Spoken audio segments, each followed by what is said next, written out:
Right, ladies and gentlemen, we better make a start. We've just slightly lost a bit of time due to that changeover. Stephen McInerney is the Dean of Studies of Campion College, Associate Professor of Literature and Director of the Centre of the Study of Western Tradition. And he is part of the original faculty at Campion. He was here when I came for my stint as president, and we've been firm friends ever since. He's taught across the entire literature curriculum offered by the college, and then he was seconded to the Ramsay Centre and served there as the academic director of the Ramsay Centre from 2017 to 2021. And that was a great and enriching experience for him and for the Ramsay Centre. Anyway, it's a pleasure to, I've got more material here, but he told me not to bother with it because it's all on the internet. All the stuff about his days in primary school. So we'll just let that go and introduce Stephen. Thank you very much. Thanks, David. Thank you, David, and it's a great pleasure to be here with you today. I have already joked with a few of you, it's only a half joke, that the subject of the topic of my paper today, John Senior, is probably the reason why we had to move from there over to here, because he would have been interceding to stop the technology from working. He was once asked by Mother Angelica to appear on EWTN, and he did appear on EWTN, and during the interview he said he encouraged the nuns to shut down EWTN, this was very early days, to shut down EWTN and to go back to singing their office, and said, and he hoped everyone watching would go out, pick up their television and smash it. So that's what John Senior thought of television and no doubt everything that came after it. I've called this paper He Became His Admirers, which some of you will know as a line from W.H. Auden's elegy in memory of W.B. Yeats. But I want to begin, somewhat unusually perhaps for a presentation on John Senior, with a poem that I wrote as a 19-year-old about my adolescent self, so the youth, as it were, writing about the previous stage in life, the adolescent. And the infatuation, which is not too strong a word, that adolescent, me as an adolescent, had with the work of the American beat poet Allen Ginsberg. The connection with my topic will become clearer in a minute. Some of you who are looking at that whiteboard might be able to work out what the connection and connections are indeed. And it's indicative, I think, of the approach I'll take intermingling my own personal story with some thoughts about Dr. Senior, or Mr. Senior as he preferred to be called.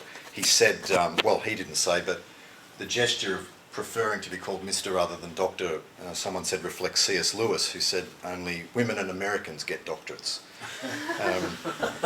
10 years ago, people found that funnier, but now we're more enlightened, perhaps. Anyway, I am one of John Senior's admirers. Anyway, gift for Allen Ginsberg. This begins with a little quotation from Walt Whitman from Leaves of Grass. I open my scuttle at night and see the far-sprinkled systems. Now to set the scene.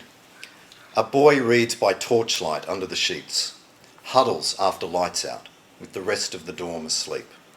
Huddles over poems, your poems, Alan, over journeys across the states, down supermarket corridors with bards, over sunflowers and lovers and tenements not far from heaven, over lines, the first lines I believed in, running off the page, out the second floor window of a Sydney boarding school, into the street, running from my outstretched arms, my all-embracing arms, I thought, a lazy stroll of words like music rolling from a score.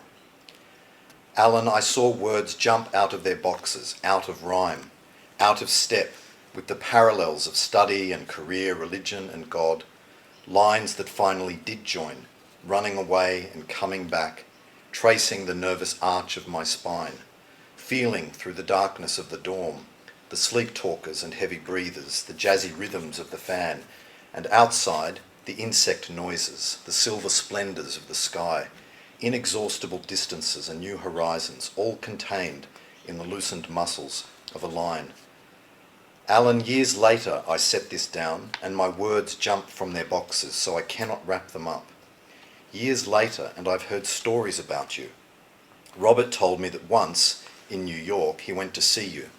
He climbed the stairs of America to reach you, climbed and saw a world you hoped to change unchanged.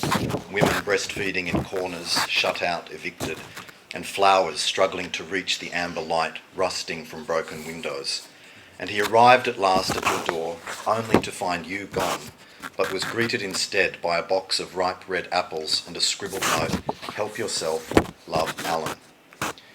Years later, and I thought I was over you, but your warmth is contagious.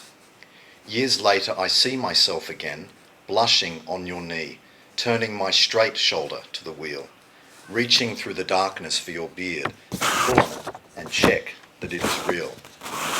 So I should just explain a couple of things about a couple of those lines. Help yourself, love, Alan is in fact what the poet Robert Gray saw written on the box of apples. And this struck me as very amusing, of course, because Ginsberg was a communist. And there's a lovely little joke in that, help yourself, love, Alan. Now the last bit is me looking at the younger me, sitting on the lap, imagining, I'm reading him, but it's inverted now. I'm sitting on his lap, as if I'm sitting on the lap of Santa Claus in the department store, pulling on his beard to check that it is real. In other words, what the 19-year-old is imagining the adolescent was looking for is authenticity, was something real, and a growing doubt about whether Allen Ginsberg was in fact on the side of reality, as it were. Now you'll know, some of you, and I'm going to mention Walt Whitman in a moment, that Gerard Manley Hopkins' favourite poet was Walt Whitman, but he didn't really want anyone to know this, and he said, because Whitman was of course a great scoundrel, which was a euphemism, and Ginsberg was a great scoundrel, also a euphemism. Now, that poem was written in 1995 about events in 1992, and it was in that year that I got hooked on poetry, strangely, by reading a biography of Jim Morrison by his fellow Doors band member John Densmore. The book was called Riders of the Storm, I think. I then read Danny Sugarman's biography of Jim Morrison, No One Here Gets Out Alive, which details some of Jim Morrison's reading when he himself was an adolescent. So who was he reading? William Blake, Walt Whitman, William Carlos Williams, Jack Kerouac, and Allen Ginsberg. That same year, my father, seeing I was interested and obsessed, as teenagers tend to get, gave me a Penguin Classics edition of the 1855, the original version of Whitman's Leaves of Grass, and my brother, for my 16th birthday, gave me a copy of Jack Kerouac's On the Road. So once I started to read On the Road, I realised that a character in Kerouac's On the Road is based on Allen Ginsberg. So then I got very interested in Ginsberg. I could see that they were all interested in Walt Whitman, and I went and read a biography by Barry Miles, a biography of Ginsberg by Barry Miles, which talks about Ginsberg's formative years at Columbia University, where he befriended Jack Kerouac, and where both men were taught by the famous literature professor Mark Van Doren. I've written his name up there. Van Doren had an incredible influence at Columbia and on American letters. Columbia, of course, was really the place where the Great Books movement began. Before it got to Chicago, Mortimer Adler had been at Columbia, and he had studied the Columbia Core Curriculum, which was instituted just around the time of the First World War. And there was an attempt to create, and they still have it, the Core Curriculum, essentially a Great Books, 2-year Great Books program. So Columbia was the place where the Great Books movement really began. So back to my story.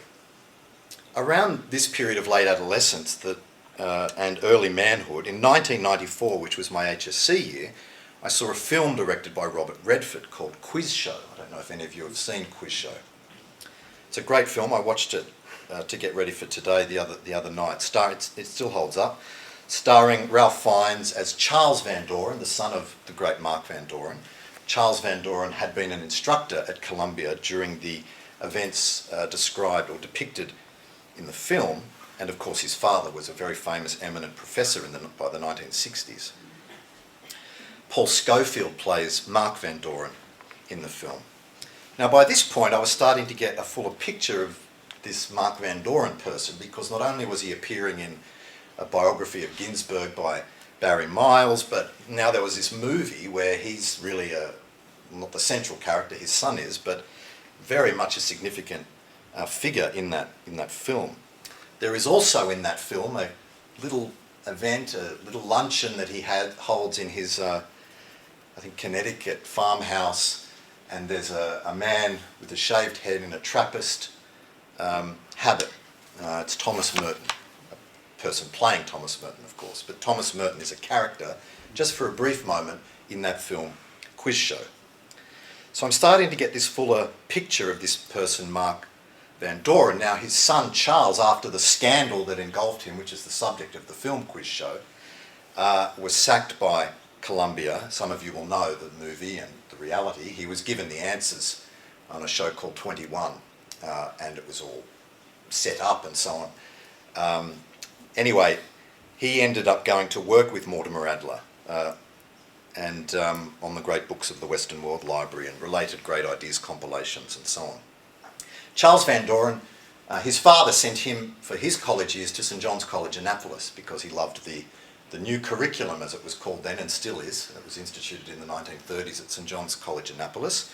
St John's College, Annapolis is a secular liberal arts college, a great books college. It became the model for the pedagogical approach, and indeed for large parts of the curriculum, for the future Thomas Aquinas College. Okay, move forward now to 1998. I'm studying English and history at ANU, and I happen that year to be taking courses. Well, I don't happen to, I chose them because I was getting interested in the church and so on, courses on medieval history. Here I was introduced for the first time to the rule of St Benedict. We had some Benedictine nuns living in Jamboree. They're still there, living in Jamboree, and I was always fascinated by them. So then I read the Rule of St Benedict. It was assigned for one of our medieval history courses. I also encountered in that connection books about Cistercians and Trappists, and then I discovered this person, Thomas Merton, and the Seven-Storey Mountain. Reading Merton's memoir, I discovered that Merton had himself been at Columbia and was taught by Mark Van Doren, who had an enormous influence on his life, as he recounts in the first part of the book. The program at Columbia and Van Doren's influence not only contributed in the mysterious ways of Providence to Merton's conversion, but to his decision to enter a closed contemplative monastic order, the Cistercians of the Strict Observance, the Trappists, at Our Lady of Gethsemane Abbey in Kentucky. In the Seven-Storey Mountain, which Merton started to write after he was professed, he says this: "There was and still is one man at Columbia who was most remarkable for intellectual heroism. I mean Mark Van Doren. The first semester I was at Columbia, just after my 20th birthday, in the winter of 1935, Mark was giving part of the English sequence in one of those rooms in Hamilton Hall, with windows looking out between the big columns onto the wide-in track on South Field. It was a class in English literature, and it had no special bias of any kind. It was simply about what it was supposed to be about, the English literature of the 18th century, and in it, literature was treated not as history, not as sociology, not as economics, not as a series of case histories in psychoanalysis, but simply as literature. I thought to myself, who is this excellent man, Van Doren, who being employed to teach literature teaches just that, talks about writing and about books and poems and plays, does not get off on a tangent about the biographies of the poets or novelists, does not read into their poems a lot of subjective messages which were never there. Who is this man who does not have to fake and cover up a big gulf of ignorance by teaching a lot of opinions and conjectures and useless facts that belong to some other subject? Who is this who really loves what he has to teach? That Columbia should have in it a man like this, who instead of subtly destroying all literature by burying and concealing it under a mass of irrelevancies, really purified and educated the perceptions of their students by teaching them how to read a book and how to tell a good book from a bad. Genuine writing from falsity and pastiche, all this gave me a deep respect for my new university. Mark would come into the room and without any fuss would start talking about whatever was to be talked about. Most of the time he asked questions. His questions were very good, and if you tried to answer them intelligently, you found yourself saying excellent things that you did not know you knew, and that you had not in fact known before. He had adduced them from you by his question. His classes were literally education. They brought things out of you. They made your mind produce its own explicit ideas. Do not think that Mark was simply priming his students with thoughts of his own and then making the thoughts stick to their minds by getting them to give it back to him as their own. Far from it. Now, a man who can go for year after year without having any time to waste in flattering and cajoling his students with any kind of fancy act, or with jokes or storms of temperament or periodic tirades, one who can do without all the non-essentials, both honours his vocation and makes it fruitful. Not only that, but his vocation in return perfects and ennobles him. And that is the way it should be, even in the natural order. How much more so in the order of grace? Mark, I know, is no stranger to the order of grace. So that's Thomas Merton writing in the mid-1940s about his teacher, Mark Van Doren. The seven-storey mountain appeared in 1948 and it became a bestseller and inspired hundreds of men all around America over the coming decade to enter religious life. And it also inspired a young Frenchman, the future Dom Antoine Forgeot, who went on to become the abbot of Fontainebleau. So, looking at the ways of providence here, tracing the ways of providence, there's an interesting connection. Mark Van Doren has this incredible influence. Mark Van Doren, a non-Catholic, a non-Christian, has this incredible influence on Thomas Merton. Merton writes a book, and it inspires a man in France to go and enter the Abbey of Notre-Dame de Fontainebleau. I'll come back to that later. The success of this memoir, as I say, meant lots of people in the post-war period entered religious life, a contemplative life. And the book reveals a growing dissatisfaction of young Americans, Merton and many of his contemporaries, with the materialism of American culture in the period after the war, and a desire to ask the biggest questions of life. It was the same spirit, albeit it took a different form and in some ways a less wholesome form, but it was the same spirit, well in many ways a less wholesome form, the same spirit that inspired the countercultural Beat generation, which took off in the mid-1950s with the publication of Allen Ginsberg's Howl and Jack Kerouac's On the Road. A year before Merton entered the novitiate at Gethsemane Abbey, in 1940, Jacques Kerouac went to Columbia on a football scholarship. Allen Ginsberg joined him in 1943. Mark Van Doren became a full professor during that time in 1942. So he'd been there for about 10 years, maybe 12 years by then. In Van Doren's New York Times obituary, 1972, Ginsberg is quoted as saying this of his former teacher: "Most of the other professors were interested in careers in literature, and he was interested in illuminating wisdom. He taught Kerouac Shakespeare and gave him an A." That was surprising, because Kerouac was more interested, well, initially in football, then interested in women and alcohol and so on. But once he went into Van Doren's class, something happened to him. Kerouac quit the Columbia football team, Ginsberg concludes, to spend more time studying Shakespeare with Van Doren. Columbia University's tribute to Van Doren also quotes the poet Louis Simpson, another student of Van Doren. Mark believed, he says, that the way to think was to be inspired. An idea passionately held draws you forward, and the little details fall into place. This was not the way English was being taught for the most part. Students were taught to write on a limited topic that they would go off and research. So Van Doren did not do that. Now, you're probably starting to make some connections.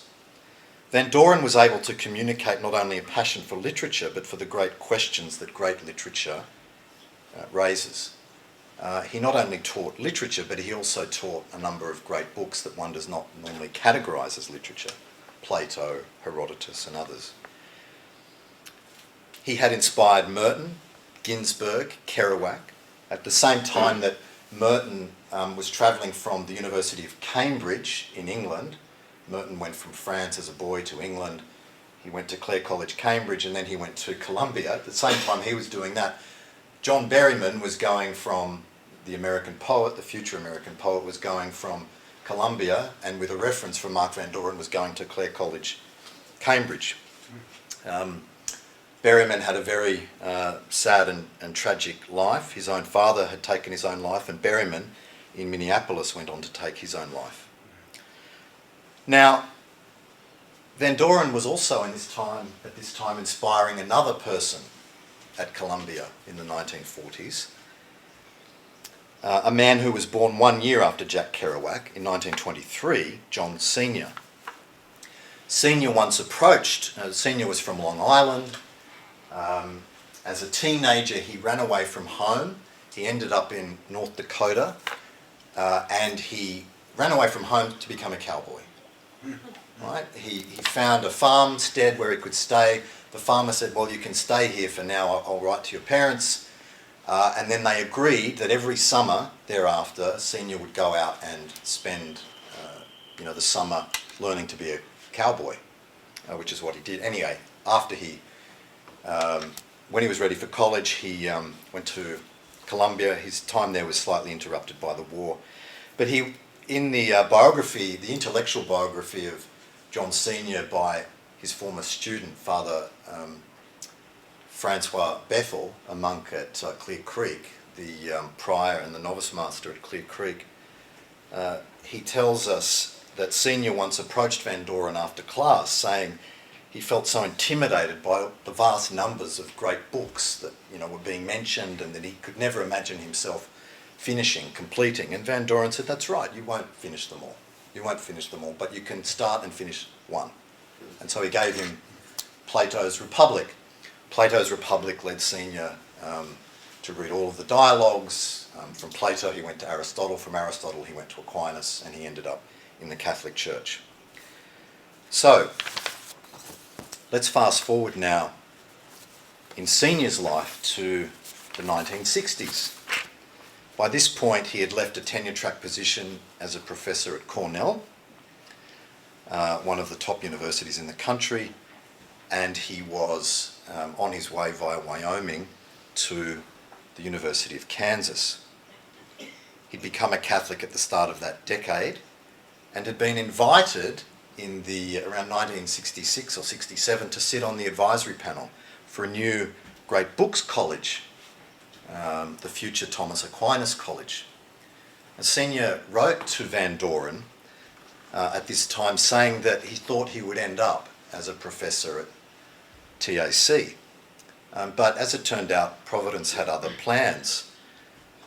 Senior started to have reservations, not about TAC, nor particularly about the curriculum. He had some issues with the pedagogy, which doesn't really emphasise the role of the professor. So, and I think because of the example of people like Van Doren, he thought that the role of the professor was integral to the whole thing. But nonetheless, he supported what they were doing at TAC, but he thought that something had happened to young Americans, and that really they were going up to college and being expected to encounter Aquinas and so on without really having ever read, as he said, without having ever read Huckleberry Finn, is that there's something missing. And so he wanted to recover the role of the imagination and what he called the poetic mode, which he said you have to go through if you're to receive philosophy properly, you have to receive poetry beforehand. So that was one reason he didn't end up at TAC, but the other was that he and two of his friends, fellow professors, Dennis Quinn and Frank Nellick, applied for and received a grant to run an experimental program called it came to be called the Integrated Humanities Program.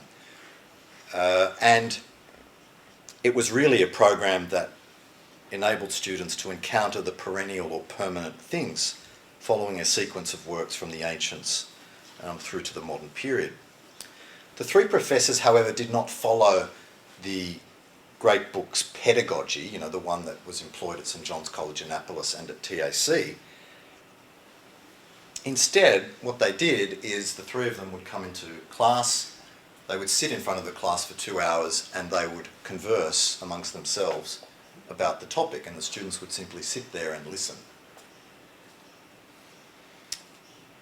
Now, I've called this He Became His Admirers, and I'm going to mention a number of them now just in passing, really.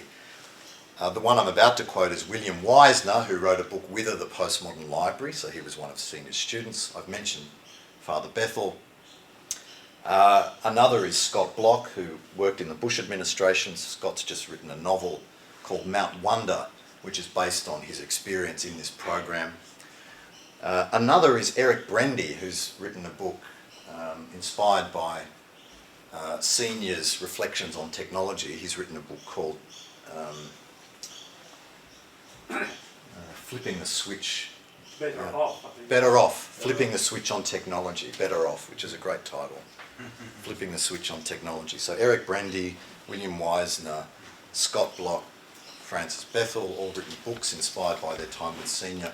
And another great work on education is called Poetic Knowledge, The Recovery of Education, by another of Senior students, James Taylor, not the singer-songwriter, James Taylor. So here's William Wisner. The lectures were not lectures at all. Students did not take notes nor ask questions. The three professors sitting in front of the class conducted an extended conversation among themselves, to which the students, perhaps 200 in number, were asked to listen deeply. The conversation among the three professors, or the conversations, were, moreover, deliberately unplanned and unrehearsed, and therefore never the same from semester to semester. Their comments were guided rather by some aspect or nuance of the book being read, which struck the professors in their own rereading or contemplation of the text, or which may have been suggested by a student in the intense discussions after class. Details of the text could well turn out to be significant. The thong which latched a door in the Odyssey, the use of the word jocund in a poem by Thomas Gray and its etymological implications, a discussion of a seemingly minor character like Palinurus in the Aeneid, which we discovered provoked from Virgil some of the most profound lines of poetry in the entire epic. Within a few weeks, the entire class was wedded to this new vision of education, one that none of us had ever experienced before, one in which delight and laughter were enthroned as an ideal, in which merriment could suddenly turn into the deeply profound, a vision of things where sadness and joy lay down together in meaning. Young people are inherently idealistic. They want romance, they want idealism, they want honour, purpose, meaning, continuity, the ability to trust adults above all. This was the secret of the Pearson program. Its assumption was not simply that all men desire to know. The program demonstrated convincingly that their desire to know comes from the delight encountered in the knowing, and this is what propels education at every level. The 2-year program also included a spring waltz, poetry memorisation, stargazing, calligraphy classes, rhetoric classes, and a program in oral Latin.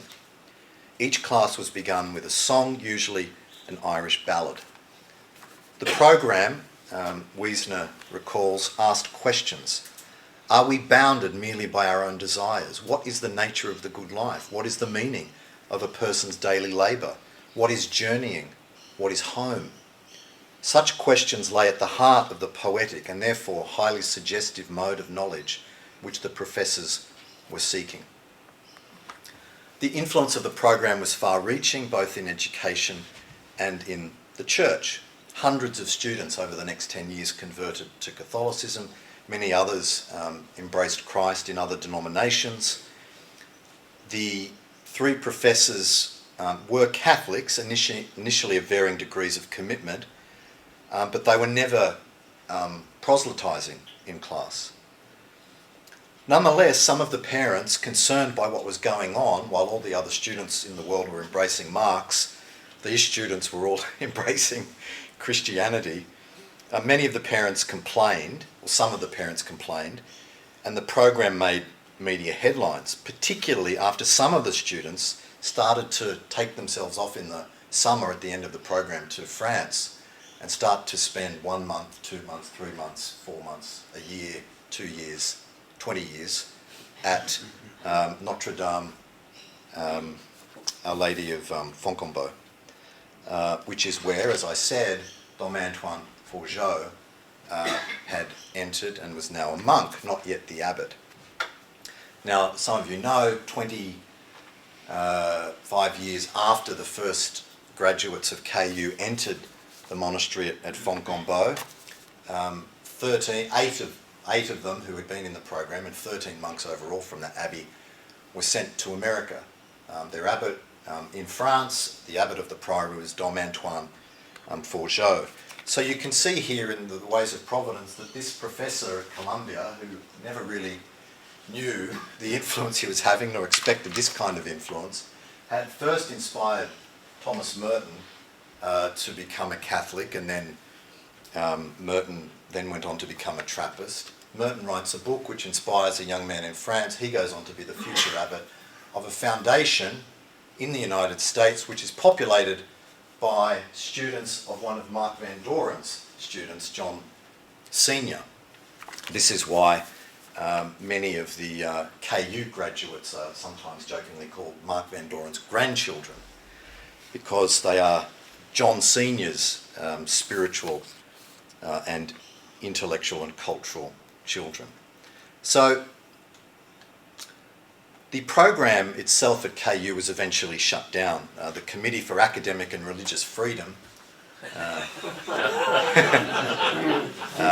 investigated the program, and they initially started to interfere with the program. They said, well, it's not right that you three professors all agree on fundamentals, that's something wrong. So, what they said, there's no debate, Senior used to distinguish between conversation and discussion. Discussion where etymologically things are knocking up against each other, like percussion, and conversation, which is a turning around. But this ended up leading to the dismantling of the program. There are 2 bishops in America who are students, converts to Catholicism, students in this program, Bishop Oakley and Bishop James Conley. The brochure promoting the program explains its purpose. To be a student is to be alive to intelligence, and the beginning of such a life is wonder. In our own day, wonder has been so cheapened by sensationalism and so crippled by scepticism that the college freshman, instead of being as one newly awakened to the excitement of learning, is often rather as one who has never been born.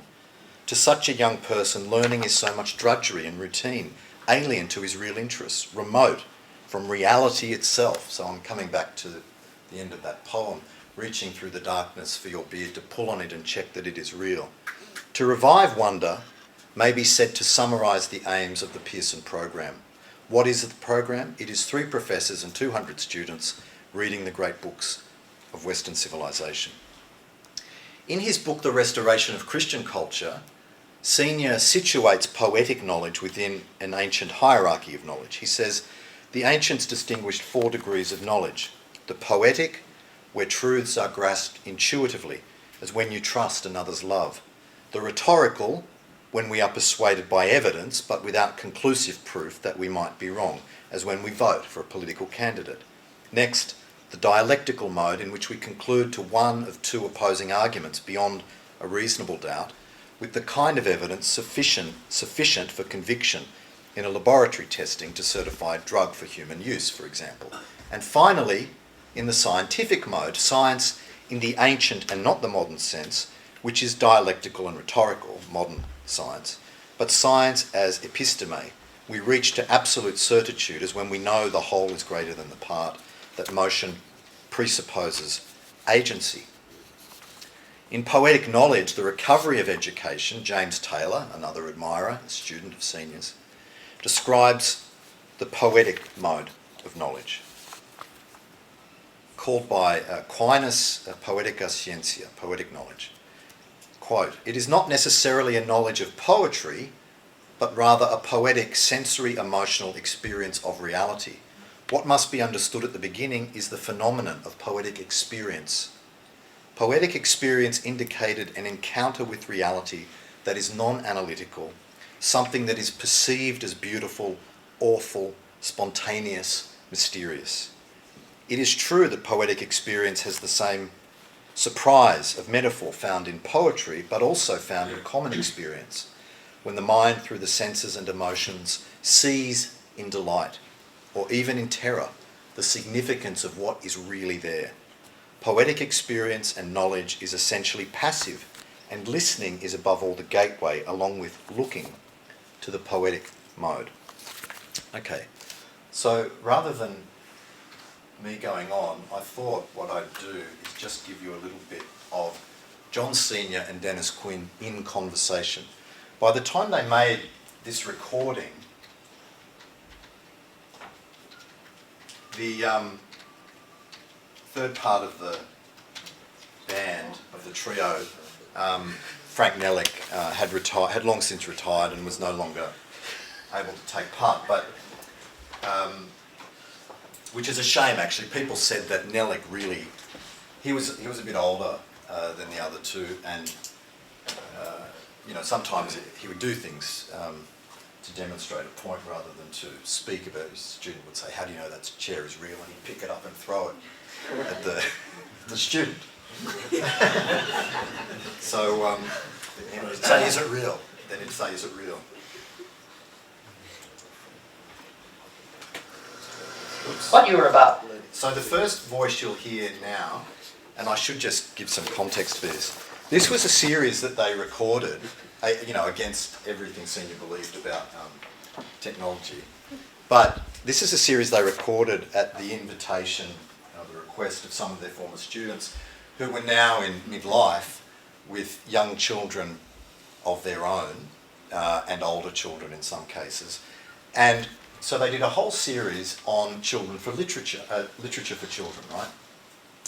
And they begin with the nursery rhymes of Mother Goose, and then they go into Grimm's fairy tales, and then Boyhood Adventures, Tom Sawyer, Huckleberry Finn, Treasure Island, and so on. And then into adolescent literature that's about or for that time in one's life.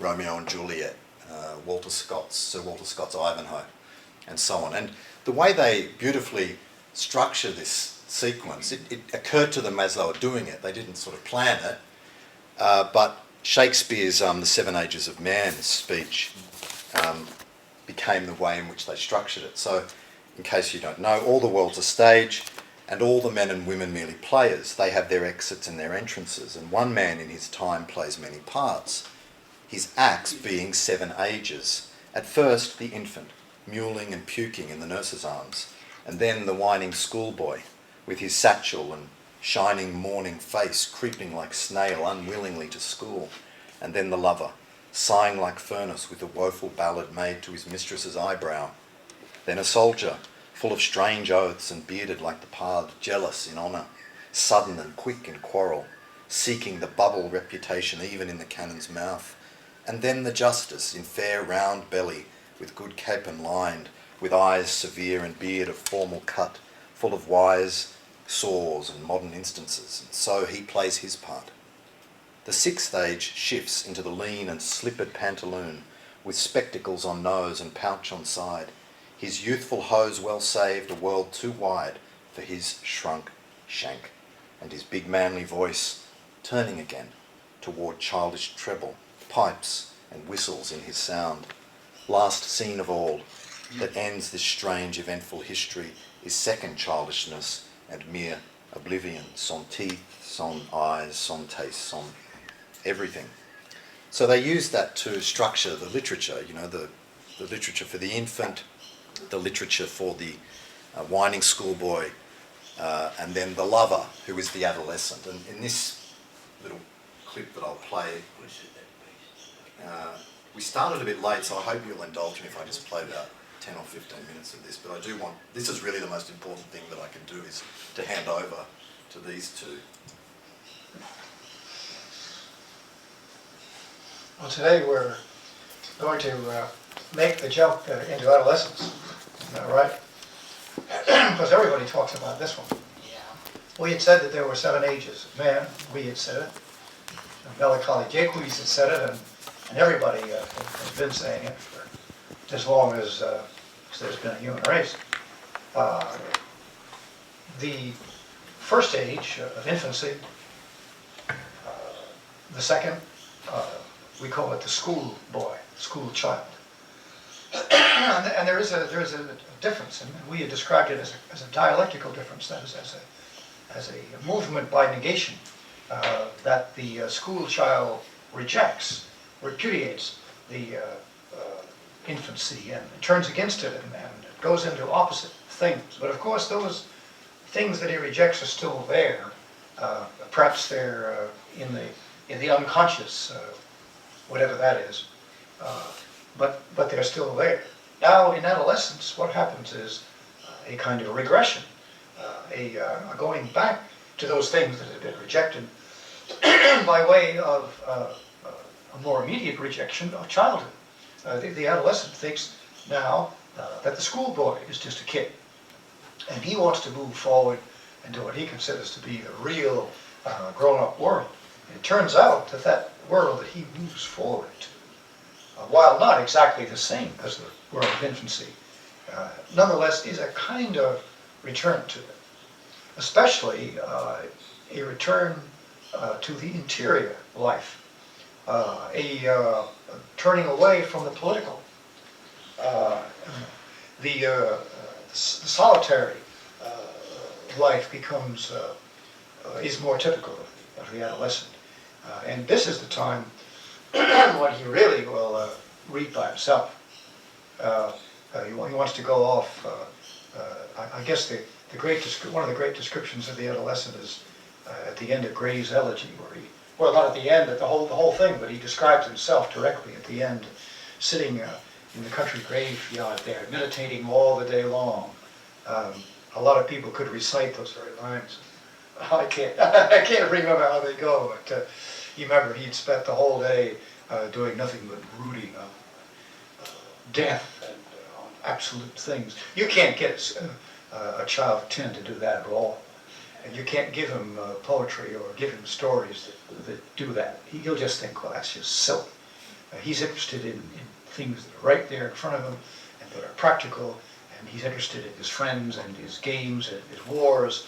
But all of a sudden, around the age of 13 or 12 or 13, this change really does come over him, and he begins to go off by himself and brood about things. Shelley appears in his life more or less at this time, maybe a little bit later.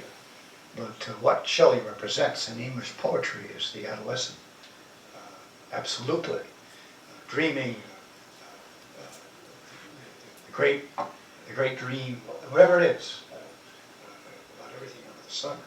Yeah, well, you discover poetry at this age, or rediscover it, because it's already there, as been said.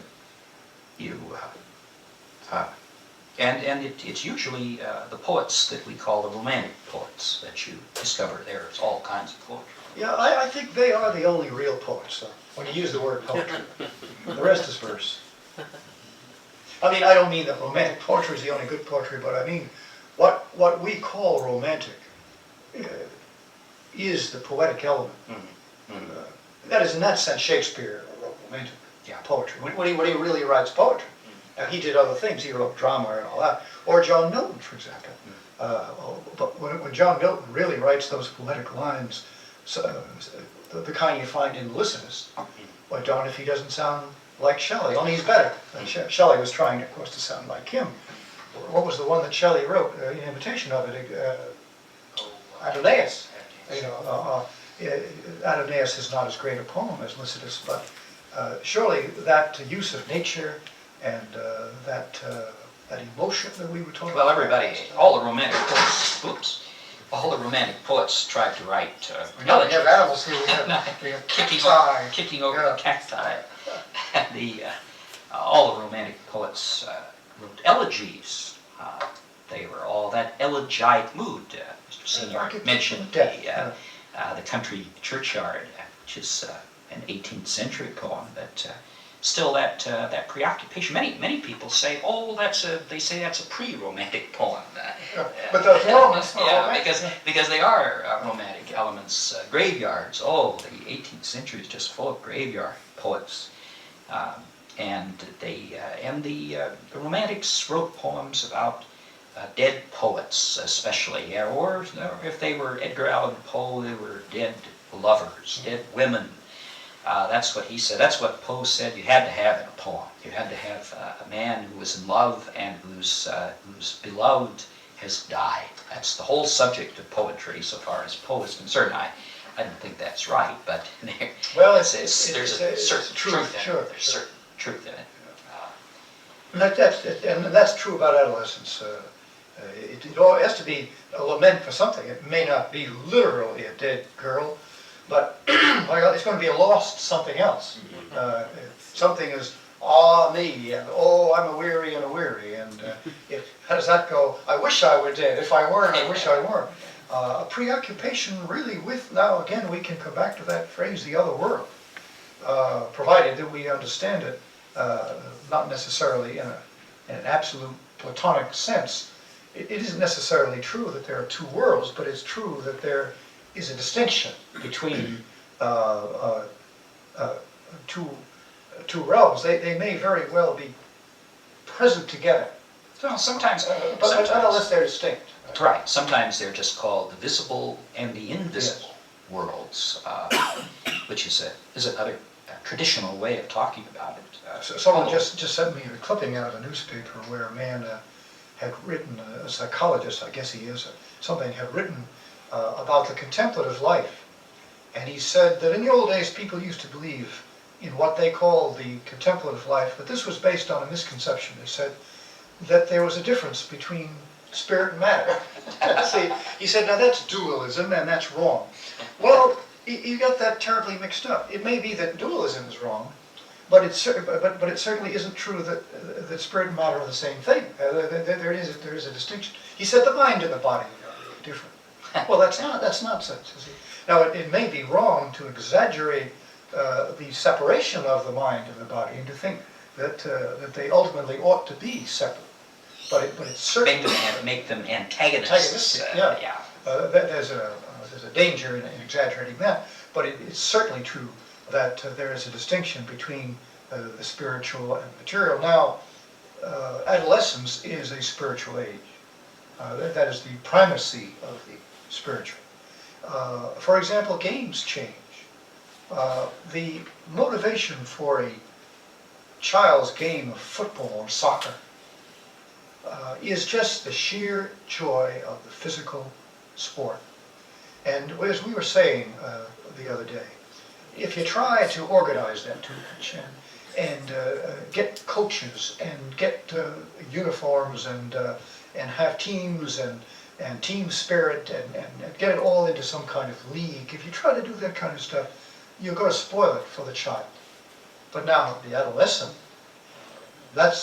he moves into the spiritual side of things. He wants to, for one thing, he wants to please the girls. And he wants to have romance. There have to be cheerleaders for the adolescent. I was reading the other day that the roof of the famous chateau on the Loire at, now I'm going to forget where, Chambord, maybe, one of the famous ones anyway, had a long, flat roof for the purposes of the ladies promenading because they could watch the jousts down on the campus below, you see. And that's an adolescent thing, a joust. You have Ivanhoe there on the table, and of course the minute you think of adolescent literature, you have to think that that's the very greatest. That's the mother goose of adolescent literature, at least in English. And That's pretty big least. the great opening scene, it isn't the very first scene of the book, but everything at the beginning of the book, Ivanhoe leads up to the great joust. No, I can't remember the name of the place, but it's very, very famous. Very, very famous. And that occupies about the first quarter or more. But surely Rowena will be up there on the roof. Oh, yes. Watch Well, that's the the window whole there. thing. Well, she's Yeah, right there. right there, She's yeah. right there. They all are. Yeah. And Rowena is finally crowned as the queen of the whole tournament. The winner you see of the tournament, who is Ivanhoe in disguise, who really loves Rowena, and whom Rowena really loves, but they are thwarted in their love affair. He wins the tournament, and he chooses Rowena as the queen of the tournament. That's the great climax of it. That's the whole point of the thing, is that the winner gets to choose the lady who is the most beautiful woman who is there.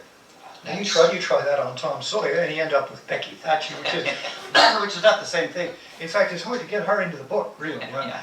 except as a kind of a joke or a side thing. But Tom Sawyer, Huckleberry Finn, or talk about any of the boy books.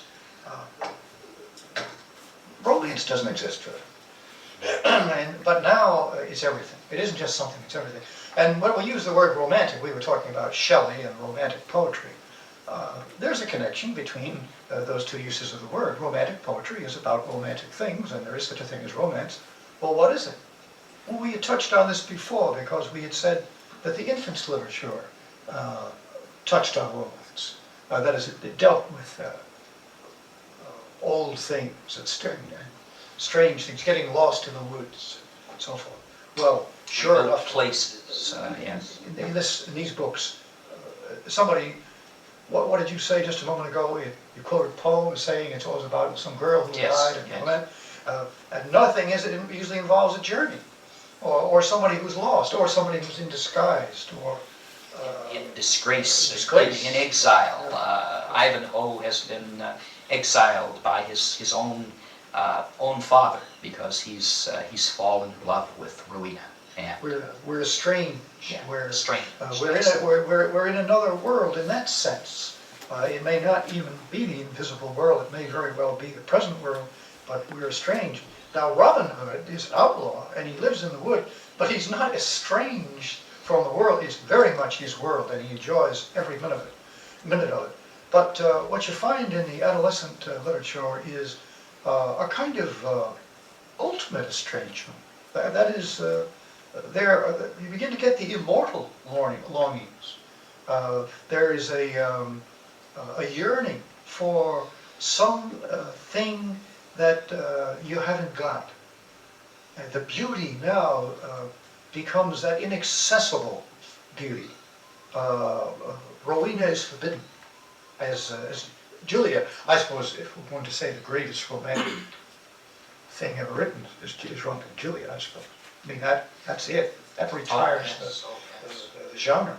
And it has all those elements, the brooding on the death, and the death itself, and the estrangement, and the sense of the forbidden, and all of that. And then yet that yearning, that the sky and the night and the moon now take on